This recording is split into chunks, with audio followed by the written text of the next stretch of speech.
Le Cameroun brûle. Et pendant que tout le monde garde le silence, la vérité dérangeante se cache derrière les flammes. Aujourd'hui, on parle vrai. Voici ce que les médias ne veulent pas que vous sachiez. Maître, lorsque l'on regarde et qu'on regarde la rue au Cameroun, on est inquiet, on se dit qu'est-ce qui se passe, qu'est-ce qui va se passer.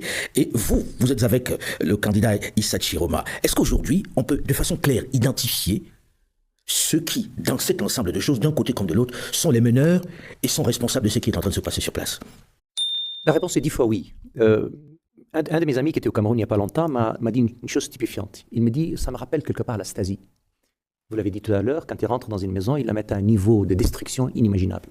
Quand ils prennent parfois des gens qu'ils tuent, ils disparaissent et plus personne ne sait où ils se trouvent. Et donc, évidemment, il y a un mépris pour la vie des Camerounais qui est tout de même assez hallucinante. On voit ça ailleurs, mais je ne peux pas imaginer qu'on peut voir ça à ce niveau-là. Évidemment, tout ça a des noms, tout ça a des responsables.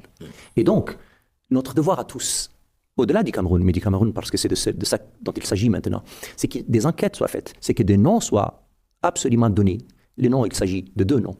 Il s'agit de ceux qui donnent des ordres, mais il s'agit aussi de ceux qui exécutent les ordres. Le militaire qui reçoit un ordre de tuer, évidemment que celui qui lui a donné l'ordre est responsable, mais lui est aussi responsable et que sa responsabilité pénale peut être engagée et doit être engagée rapidement. Et c'est évidemment cette mise en garde qu'il faut mettre en valeur et en place tout le temps. Et puis après vient un deuxième ordre donc de responsabilité. C'est ceux qui ont des responsabilités politiques, là encore. Et il faudrait que nous travaillions, et nous avons déjà commencé à le faire, à identifier les responsables. J'ai parlé des responsables donc militaires, de ceux qui leur donnent des ordres, mais aussi des responsables politiques. Rapidement trouver le moyen du gel de leurs avoirs.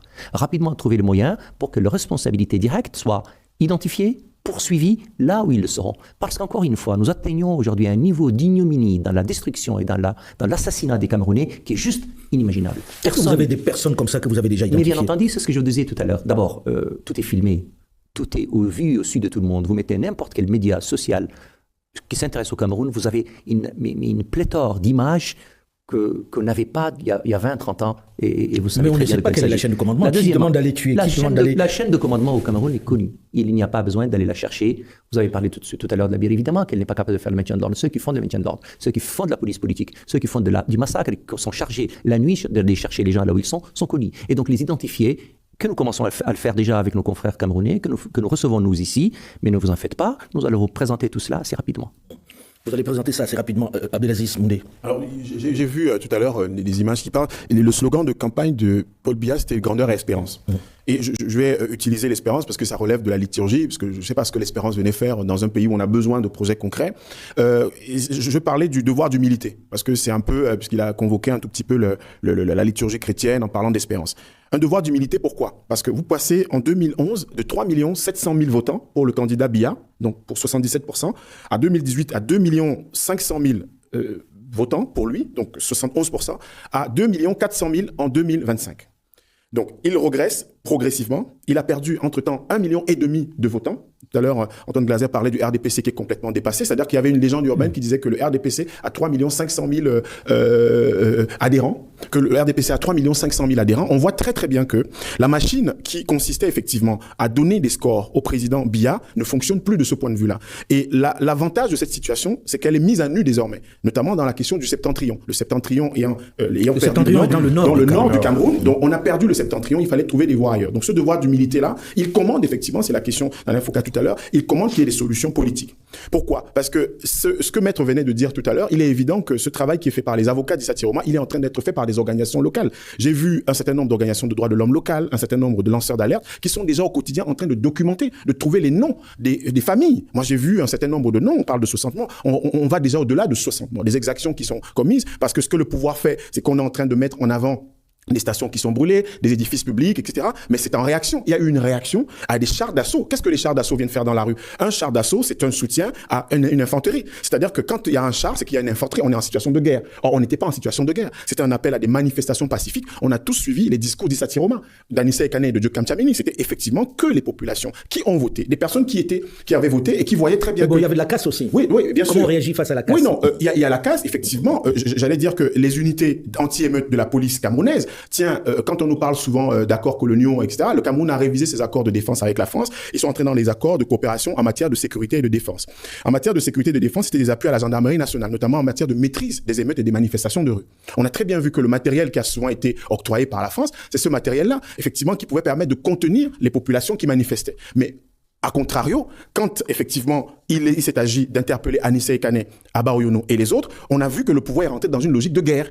Et les chars d'assaut sont entrés dans la rue. À partir du moment où les jeunes on tire à balles réelles, que ce soit sur le toit de M. Yerima Dewaker, l'ancien compagnon politique de Issa Chiroma, il est maire dans une ville proche de Garoua, les snipers se sont postés sur son toit pour tirer dans la résidence d'Issa Chiroma. Et sa maison d'ailleurs a été brûlée. Et ça agite les populations. Vous savez, tout à l'heure, on a parlé du taux de pauvreté. C'est-à-dire que dans les prévisions qui étaient celles du gouvernement camerounais, dans le document de stratégie pour la croissance et l'emploi, il fallait réduire le taux de pauvreté qui était de 39% à littéralement 20%. Mais où est-ce que ce soit en termes de coefficient de Gini, en termes d'inégalité, c'est dans le nord Cameroun que la pauvreté est la plus endémique au Cameroun. La pauvreté n'a fait que croître là-bas. Là-bas, les populations sont les plus pauvres du Cameroun et d'Afrique centrale. Ce qui est curieux pour un pays comme le nôtre. Et effectivement, ils ont réagi, ces populations ont réagi en fonction. Vous ne pouvez pas imaginer avec quelle hargne ces populations se sont mobilisées pour Issa Chiroma. Et il faut terminer sur cette séquence-là. Quand Bouba Bello Maïgari est parti du gouvernement, tout le Cameroun attendait. Tout le Cameroun attendait Bouba Bello Maïgari. Issa Chiroma était un outsider, c'était un challenger négligeable. C'est-à-dire que tout le monde attendait Bouba Maïgari, sa stature d'ancien premier ministre. Comment expliquer ce désaveu?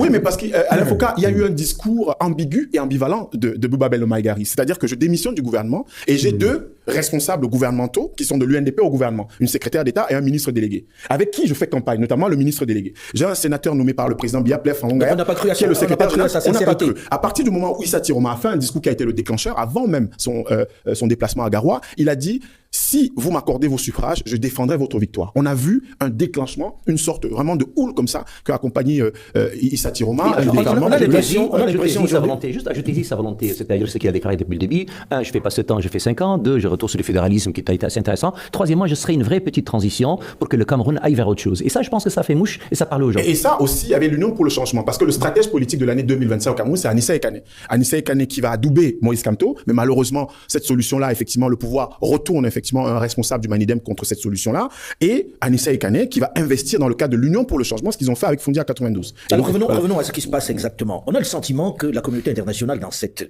élection est un peu gênée, non, Maître Djemal? On l'entend pas beaucoup, ni dans un sens, ni dans l'autre. On l'entend timidement. C'est-à-dire qu'on a entendu hier un petit bruit de l'Union européenne qui consiste à dire « nous demandons de la clarté », un peu la phraséologie habituelle. Mais évidemment, tout ça est assez timide. Et donc, évidemment, nous attendons un peu plus. J'ai entendu hier, sur Radio France Internationale, Éléonore Carrois, donc la ministre chargée de la coopération, qui était là encore tout aussi timide. Et donc, nous attendons de la part des partenaires traditionnels du Cameroun, de ceux qui sont intéressés par ce qui peut arriver au Cameroun, qui, vous l'avez dit, un pays très important de la zone CEMAC.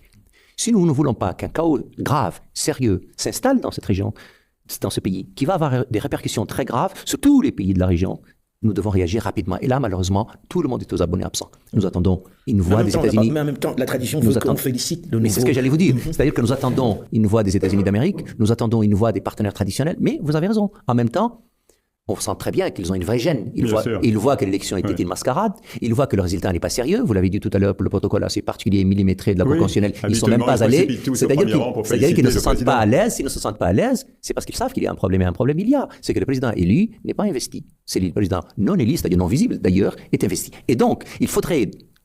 que tous les acteurs de la vie politique camerounaise se mobilisent davantage. Deuxièmement, il faut entendre un peu plus les sociétés civiles. Donc le travail est remarquable, vous l'avez dit tout à l'heure, en termes de recensement des crimes, de la situation de violation manifeste des droits humains.